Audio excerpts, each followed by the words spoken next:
வணக்கம் நண்பர்களே, முக்கியமான சில செய்திகளை நம்ம டக்குன்னு பார்க்க போகிறோம். தினமலர் இன்னைக்கு ஒரு செய்தி வெளியிட்டிருக்காங்க. பாஜகவோடு நெருக்கம் காட்டும் டிஎம்கே அப்படின்னு ஒரு செய்தி வெளியிட்டிருக்காங்க. டிஎம்கே பிஜேபி கூட்டணி அமைய போதா அப்படின்னு நயினார் நாகேந்திரன்ட்ட கேள்வி கேட்கும்போது அதுக்கெல்லாம் வாய்ப்பே இல்லை. டிஎம்கேவோடு எப்படி பாஜக கூட்டணி அமைக்கும்? தினமும் சனாதன தர்மத்துக்கு எதிராக பேசுகிறவங்க டிஎம்கே. அந்த டிஎம்கேவோடு பாஜக கூட்டணி வைக்குமா அப்படின்னு பாஜக மாநில தலைவர் நயினார் நாகேந்திரன் பேசுவார்னு பாஜக தொண்டர்கள் எதிர்பார்த்தாங்க. ஆனால் நயினார் பேசுனது என்ன தெரியுமா? தேர்தல் நேரத்தில் அதை பற்றி நாங்கள் முடிவெடுப்போம், மறுக்கலை. எலெக்ஷன் நேரத்தில் அதை பற்றி நாங்கள் பேசிக்குவோம் அப்படின்னு சொல்லிட்டு நயினார் பேசினார். Okay, right. டிஎம்கே பிஜேபி கூட்டணி அமையவே அமையாதுன்னு இனி யாராலையும் சொல்ல முடியாது, எப்போ வேணாலும் கூட்டணி அமைக்கிற மாதிரி தான் தெரியுது அப்படின்னு நம்ம சொல்லியிருந்தோம்ல. இந்த சூழலில் தான் இப்போ தினமலர் இப்படிப்பட்ட ஒரு ஆர்டிக்கிளை எழுதியிருக்காங்க. டிஎம்கே பிஜேபி மட்டும் கிடையாது, டிஎம்கே ஏடிஎம்கே பிஜேபி இந்த கூட்டணி அமைகிறதுக்கும் சான்ஸ் இருக்குது அப்படின்னு சொல்லப்படுது.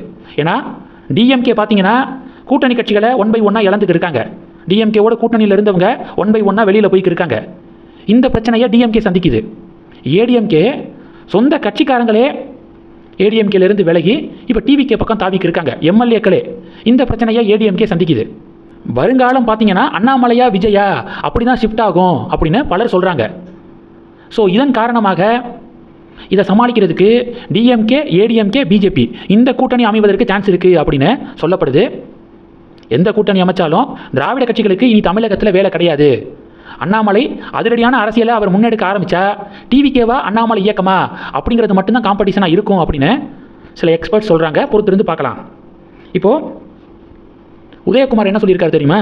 தமிழ்நாட்டில் அரசியல் ஆச்சரியம் விரைவில் நடக்கும், பொறுத்திருந்து பாருங்க அப்படின்னு உதயகுமார் சொல்லியிருக்காரு. இப்போ நான் சொன்னது தான் மறைமுகமாக சொல்கிறாரோ? டிஎம்கே ஏடிஎம்கே பிஜேபி இந்த கூட்டணியை தான் அரசியல் ஆச்சரியம்னு சொல்கிறாரோ? வருங்காலம் ரொம்ப இன்ட்ரெஸ்டாக இருக்க போது, நம்ம வெயிட் பண்ணி பார்க்கலாம். அடுத்து என்ன தெரியுமா? கே செல்வகுமார் தமிழர் தேசம் கட்சியுடைய தலைவர், அவர் ஒரு தனியார் யூடியூப் சேனலுக்கு பேட்டி கொடுத்துருக்காரு.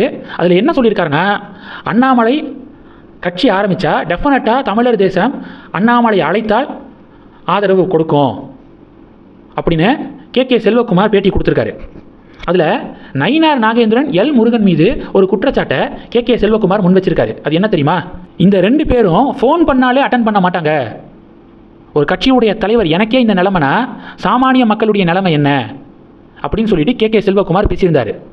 கே செல்வகுமார் சொன்னதே தான் சமீபத்தில் பிஜேபியிலிருந்து விலகி அண்ணாமலை இயக்கத்தில் சேர்ந்த மதுரையுடைய முன்னாள் மாவட்ட தலைவர் இதே குற்றச்சாட்டை தான் சொல்லியிருந்தார். ஃபோன் பண்ணால் எடுங்க, நீங்கள் அது பண்ணணும் இது பண்ணணும்னு யாரும் கேட்கல. ஒரு ஆத்திர அவசரத்துக்கு தொண்டர்களுடைய ஃபோன் காலை அட்டன் பண்ணுங்கள், அந்த பழக்கத்தையாவது வச்சுக்கோங்க அப்படின்னு சொல்லியிருந்தார். அதே தான் இப்போ கே செல்வகுமாரும் சொல்லியிருக்காரு. நயினார் நாகேந்திரனும் முருகனும் ஃபோன் பண்ணாலே அட்டன் பண்ண மாட்டாங்கன்னு. அண்ணாமலைக்கு ஃபோன் பண்ணால் அண்ணாமலை ஏதாவது ஒரு பிஸியாக இருந்தார்னா உடனே ஃபோனை எடுத்துகிட்டு வரான். எடுத்து அண்ணே இது மாதிரி இந்த வேலையாக இருக்கேன் நான் கூப்பிட்றேனே அப்படின்னு சொல்லிட்டு கட் பண்ணிடுவாரான். சொன்ன மாதிரியே கொஞ்ச நேரத்தில் அண்ணாமலை அவர்கள் கூப்பிட்டு பேசிடுவாராம். இதையும் கே செல்வகுமார் உறுதிப்படுத்தியிருக்காரு. கே செல்வகுமாருடைய பேட்டி கவனம் பெறுது. இந்த செய்திகளை பற்றி உங்களுடைய பார்வைகளை மறக்காமல் கமெண்ட் பண்ணுங்கள். தொடர்ந்து கணக்கில் இருங்க. அடுத்தடுத்து நிறையா பதிவுகளை பார்க்க போகிறோம். நன்றி. ஜெய்ஹிந்த்.